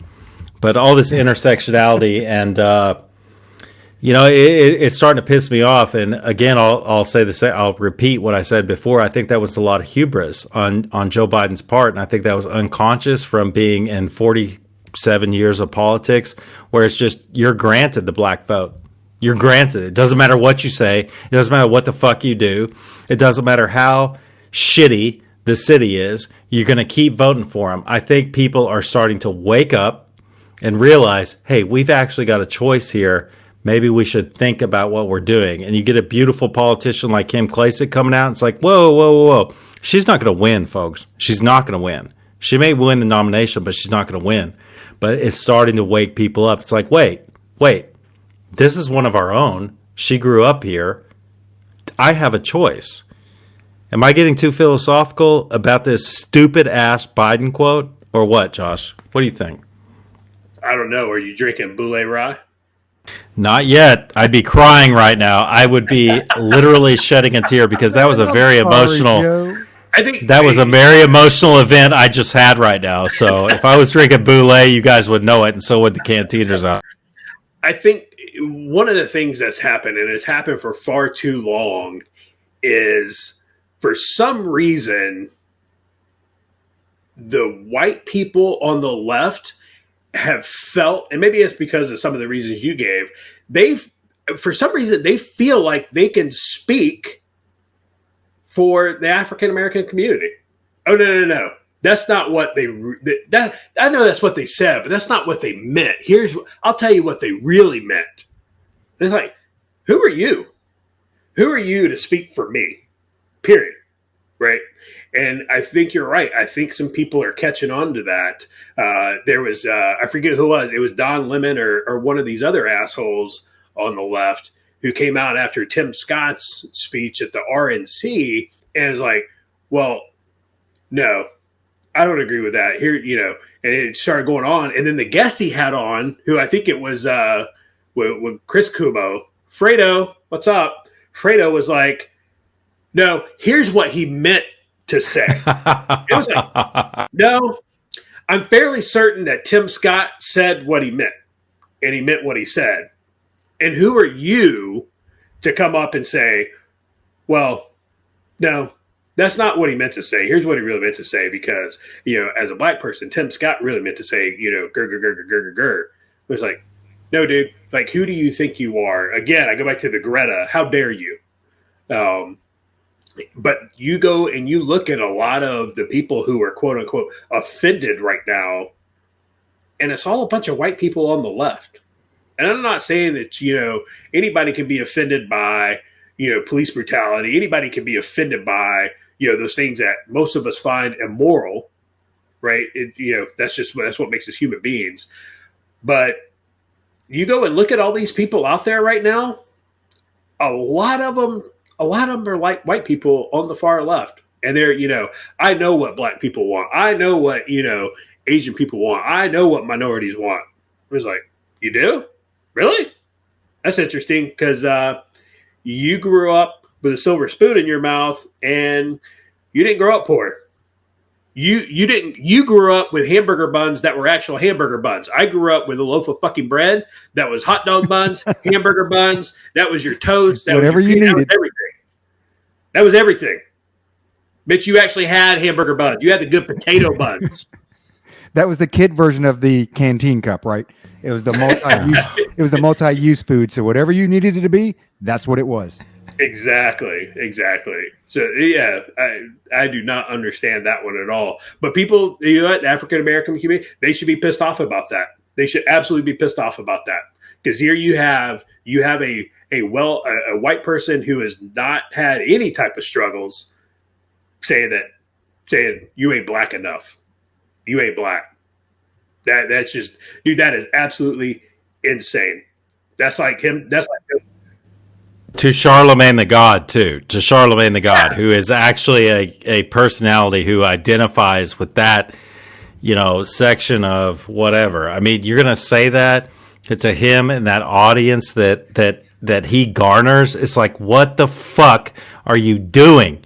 It just doesn't make any sense to me, man. That took some moxie. Or that took. That's one way to say it. That's one way to say it. Moxie, it's got multiple meanings. And I tell you, I think, especially with a lot of these clips that we play, and especially when you get the ones that, where he is clearly trying to relate to the black voter out there, it's important because when you look at 2016, the and who they, who voted for who, it doesn't take a whole lot of black voters. Like, you don't have to. I take credit from, I give credit to, I think maybe it was Greg Gutfeld that said this. I don't know why they try so hard, because as a Democrat, you can't get any more black voters than what you're already getting. But what you can do is you can lose some. And the percentage that you lose doesn't have to be that great to make a significant difference in the outcome. So, and I'll give you an example.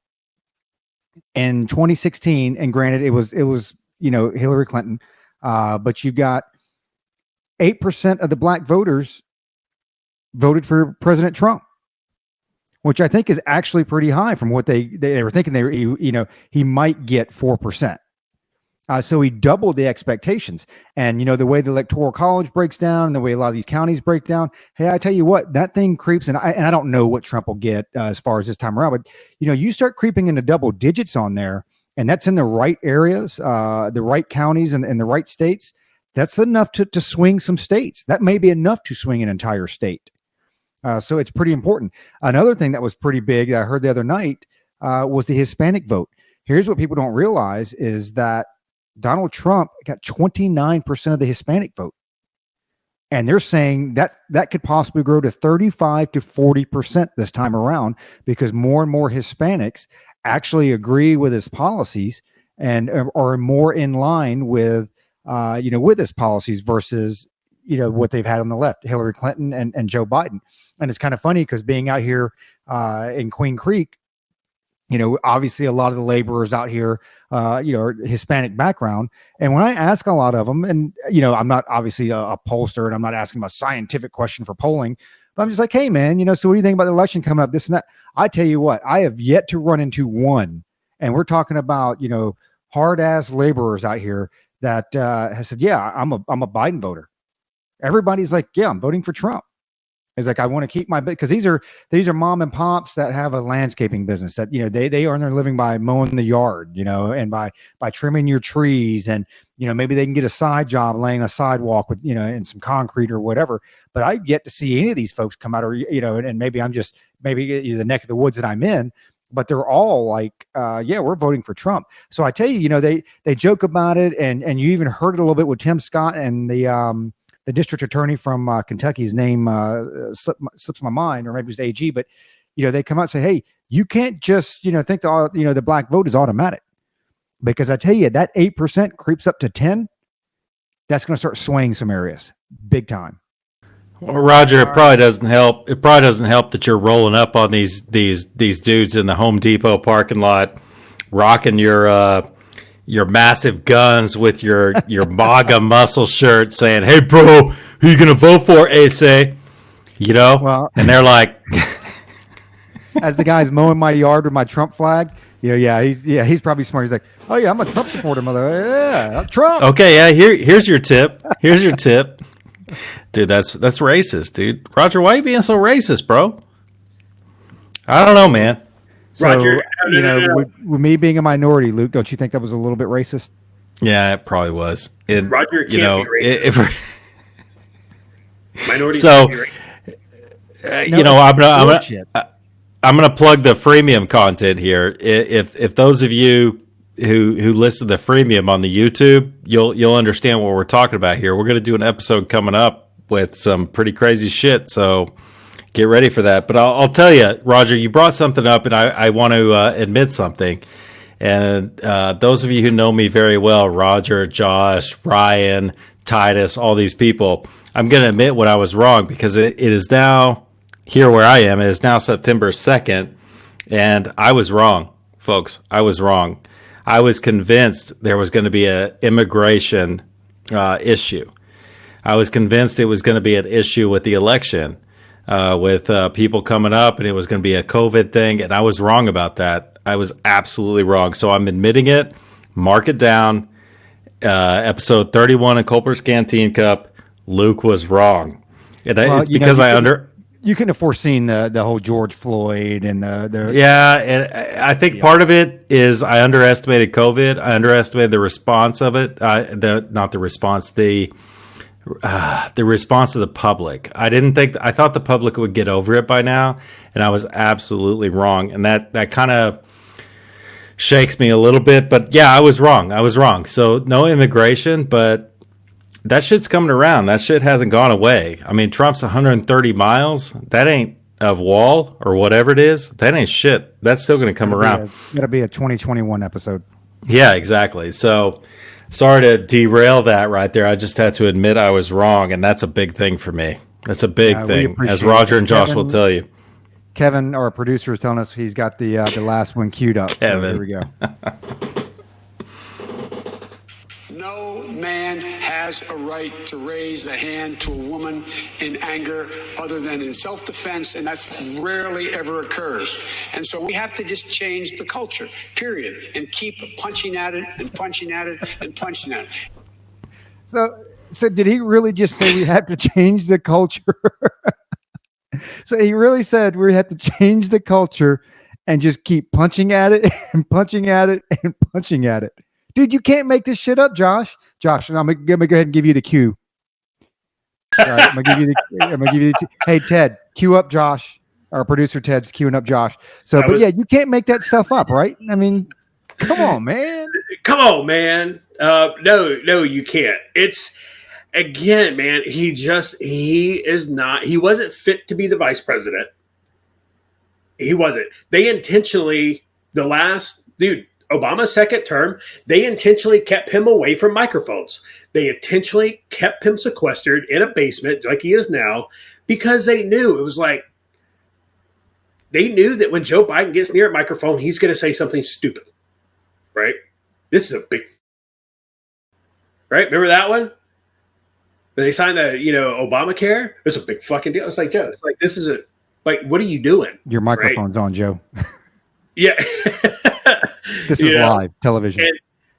And so, you had that. You had, when Joe Biden said, nah, man, even poor people can be smart. Even poor kids, can be smart and do good things. It was like, what are you doing? Back when he was, in the Senate in the height, I forget what it was. It was in the 70s. They were talking about, the busing thing. It was like, I don't want my kids to grow up in a racial jungle. And it's like, damn, dude. And see, that's the thing, right? And so people are like, well, Trump has gaffes too. Yes, he does. But it's not every time he gets on a microphone. And I think the big thing from the speech the other day, right, in Pennsylvania, where it had the three people at it, and they were all the press. The important thing to note on that, he was reading from a teleprompter. Yep. All he had to do was say the words on the screen. That's it. You're not freestyling it up there. This not this is not, you're not going to go sua sponte this speech. It was on a screen. He couldn't do it. What is he going to do on a phone call with Putin? What's he going to do on a phone call with Z? Like, dude, you don't get a do-over on that shit. You don't. And so people need to think about that. People need to think long and hard about that. Dude could not read words on a screen that were provided to him. How is he going to do it on a phone with our adversaries? So think about that shit. And people really, really, really need to, to dig deep on this one and think. So Luke's over there shaking his head. Yes, and it's one of the few times that Luke will actually agree with me, especially on days when he's trying to get me riled up and going. So let's see what Lucas Notra has to say. I had so many ways I was going to try to get Josh riled up on this one, and they just all fell through because he's too crafty. He's just too crafty. The keep punching at it is a good one to close it out, Roger. It's just he's not all there. He's not thinking. He's not thinking as he's speaking. And as Josh said, you can't just read off a teleprompter. You can't do it, especially with debates. And that's something that I'm leaning closer to Roger on this one. I think there might be debates at this point, but man, I just don't. Yeah, and Josh is shaking his head no, and I just don't see how the Biden campaign could be like, yeah, it's a good idea. On the same token, I'll say that, I watched Trump's speech the other night, the final acceptance speech of the RNC, and I told the guys, I was like, he seems tired. He did at the end of it, because it was like his 90-minute speech was over that. And it's like, man, that's a lot. Reading from a teleprompter, that's a lot to deal with. And they're like, the guys, Josh and Roger, is like, well, he doesn't like reading from a teleprompter. I understand that. But Trump is 74 years old. Not saying there's anything wrong with an old candidate, but, 90 minutes reading from a teleprompter, that's hard for any of us.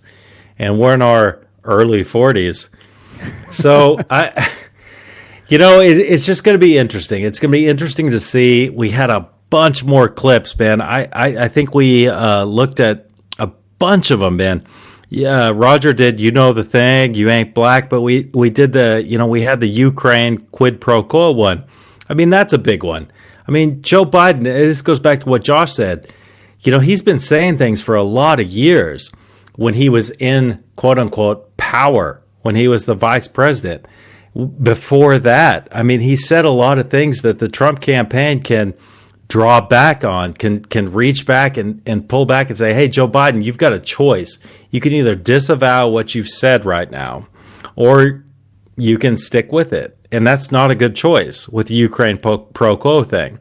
Poor kids and white kids, like Josh said. I mean, that's come on, man. You can't, come on, man.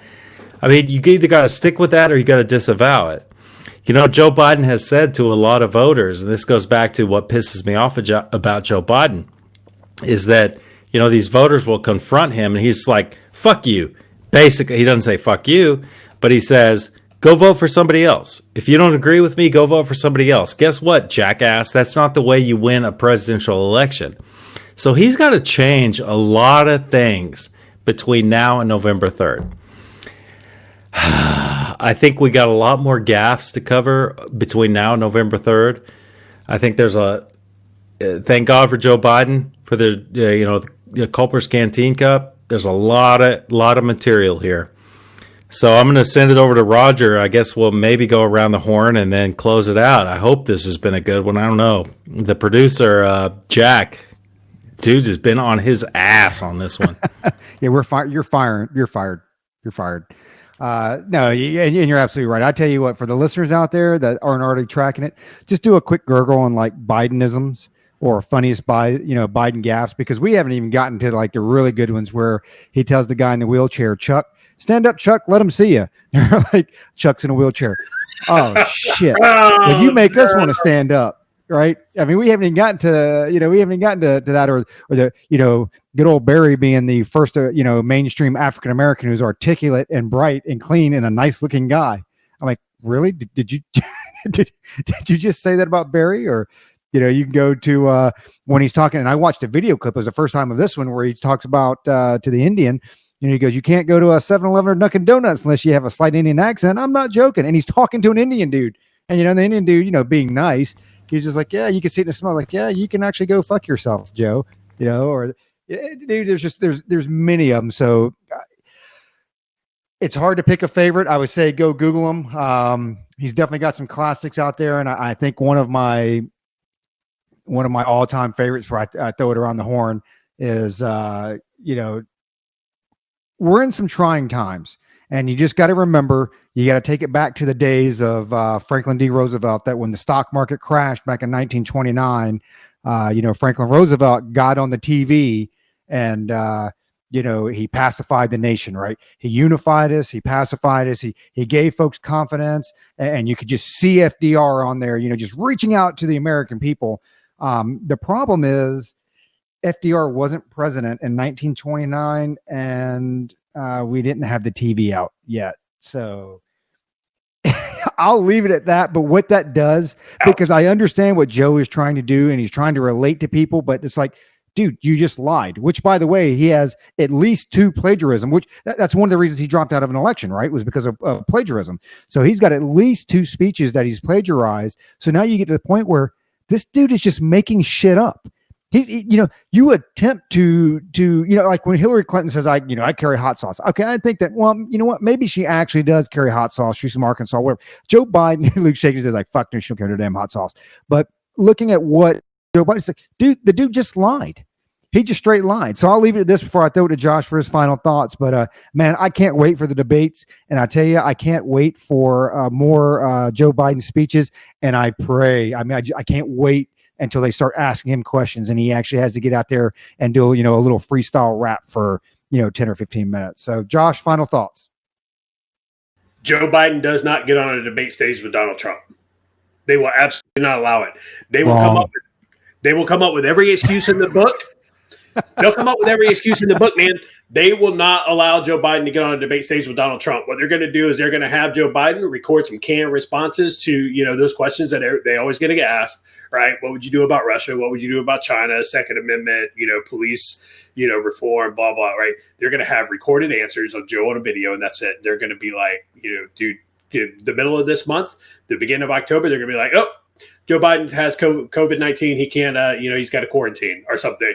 Dude, they would charge Trump with elderly abuse if he got on a debate stage with Joe Biden, because he would absolutely destroy him. He would get under Joe Biden's skin in 5 seconds, because Trump knows how to do that. He knows how to get people going. He knows how to rattle them.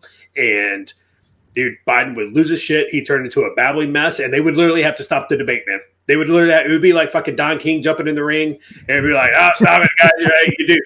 You do. No.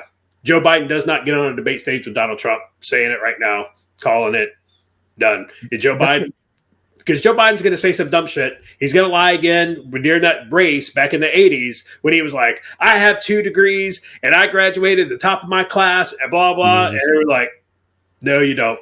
It's like Billy Madison, Chris Farley, is like that Veronica Vaughn. And, after they're like, no, you didn't. No, you didn't. That is just what it is. That Biden doesn't get on a debate stage. Calling it right now. That's my Donald Trump impression. Wrong. So I'm gonna take issue with Josh. One thing he said that Biden is gonna turn into a bumbling idiot. Like turn into, bro. Have you been watching this shit? He's going to turn into. He'll be good for the first 60 seconds he's on stage. As soon as the first thing goes sideways, done. He's well. I would say he's already a bumbling idiot, but that's just me in my right wing slant, whatever. I don't know. I think we got a lot. There's a lot of ground to cover between now and November 3rd, especially with as fast as the news cycle moves right now. But I will say this: I think that the Biden campaign is definitely on the defensive right now, trying to come out and trying to do some damage control, because I think we've seen the polls turn big time with all these riots and peaceful protests, so on and so forth. I'm going to save Roger the trouble, and I'm gonna say thanks to Carlton Zeus. We appreciate you, and we appreciate everything you're trying to do for us, and we're trying to follow through on that. And man, I just like Roger said, it's a matter of time before you start making a ton of money off the Triple C over here, and we're going to be asking for a little bit of we're going to be asking for a little bit of change over here, right, Roger? Absolutely. So that's going to do it for another episode of Culper's Canteen Cup. So thanks again for everybody listening. Carlton, we're going to be hitting you up. We'll shoot you our digits, and maybe we can play with some numbers here for some royalties. But thanks again for giving us the, I guess, almost an hour and 45 minutes. And for all of you YouTube viewers out there, your freemium content starts now. Good. It's a good one. I think we actually had pretty good sound quality and everything. Our producers suck ass, but I think we actually had some pretty good sound and video quality. I tried to rattle my ice cup as much as I could. I didn't. You know what? I never hear it during the recording. It's when I get back, I'm like, I think I can actually make out the sentences Luke is typing. As I see the little wavelengths go, and then it's always just, which is Josh's ice cup. I'm like, oh. I'm gonna start farting into the mic. Yep. Yeah. Just like that. Just like dude, we could do like a whole movie of Biden gas. When I was just Googling this stuff to kind of, throw in what you already had, I'm like, dude, there's got to be at least like 500 of them in there. They're absolutely everywhere. When he was running, so what do we in 87? What do we cover? One. No, wait. We didn't even cover the no, that was the first one Roger did. Was 100-year plague. We didn't cover Are You a Junkie? No. Yeah, there's a bunch of stuff in here. Hold on. COVID has taken this year, just since the outbreak, it's taken more than 100 years. Look, here's the lives. When you think about it, more lives this year than any other year for the past 100 years. This guy has been in elected office for 47 years. People who argue that he does not have dementia, he does not have cognitive decline, like, no, dude. Like, this guy's been in office for 47 years. He would be 100 times more polished than he is. The cognitive decline's there. Dude, even Brett Weinstein, Brett Weinstein's, he's the same guy that was the, what university was it? Evergreen. You remember Evergreen? Yeah. Yeah. So Brett Weinstein was the guy who did all that. Brett Weinstein is no rightist. He's a leftist, if anything. And even he came out on Twitter today and said, people, you cannot vote for this guy. You can't. He's obviously in cognitive decline. And this is like a scientist. It's like, dude. It's you people, they cannot ignore it anymore. They're not going to put him on a debate stage. They're not going to do it. Well, and when you look at his speech that he had up in Pennsylvania, the one that he had yesterday or whatever, I mean, that is going to it knowing that, okay, this is the first time I've been out in a long time. A lot of people are going to be watching. Yeah, he's like, I have to bring my A game, right? This is the end of the DNC. It's like, I have to bring my A game. I can't fuck this up. So I need to go out here for 5 minutes. I need to put my shit together, and I need to be spot on. Knowing that, and he still flubs through it. And he can't. Here's the thing. Yeah, all that, and it was on a teleprompter, dude. Read the words on the screen. Your speech, but see, it's like 12 minutes long. 12 minutes. See, this is where I get into the issue. It's like, okay, right versus left, right? So Joe Biden said today, do you think it's going to be less violent if Trump gets elected? But Trump said the same thing. You got all these guys going off. It's like, oh, Joe Biden is saying it's going to be more violent. Well, it's like, well, Trump is basically saying the same thing. He's like, well, Joe Biden, you want, I see that it's a divisive election, man. It really is, man. I heard the whole dog. I heard the whole dog whistle thing about when Biden said, "You think there's going to be less violence if Trump gets elected?" People were like, "Oh my God, Joe Biden's calling for violent, continued if Trump gets elected." I don't believe that. Right? I'll tell you right now, I don't believe that for two reasons. One, I believe that Joe Biden is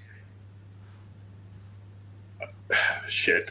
I believe Joe Biden, by himself as a person, I believe he's an okay guy, right? Yeah. Or was at one point. Like, I don't believe he is not absolutely not a far left zealot, right? And he's not Hillary Clinton either. He's not Hillary Clinton. No, he's not Hillary Clinton. He does not have an evil heart. He's a goofball. But it's the people behind Joe Biden who can manipulate Joe Biden that everybody needs to be afraid of, right? And that's it. And the dude couldn't read off a teleprompter for 12 minutes. For fuck's sake. Well, and here's the thing. The violence is going to change because if Trump is reelected, there will be no election to fight. And so that's what it is. So you won't have all that funding going into writings because there'll be no immediate objective. And then it'll just, it'll subside for a couple years until, depending on how the House and the Senate plays out or whatever, but you'll see that again. But with that being said, I think our cheap ass video content 2-hour limit or whatever is about up. So, we just want to thank the YouTube viewers out there, which we're actually picking up on. I mean, we're actually, so Carlton, you owe us some big time fucking money, dude, because not only are you getting pimped out like through the podcast, but I didn't even think about it, man. You're getting pimped out. Yeah, you make it rain, dude. You're getting pimped out on YouTube. And so we actually have some viewership picked up. I don't know if it's just because they want to, see these effed up dudes that are doing this show or whatever, but we definitely thank Carlton for his music. We definitely thank all the viewers out there. And for all you canteeners out there, stay safe and keep your canteen cups tightly secured. Your freemium content ends now.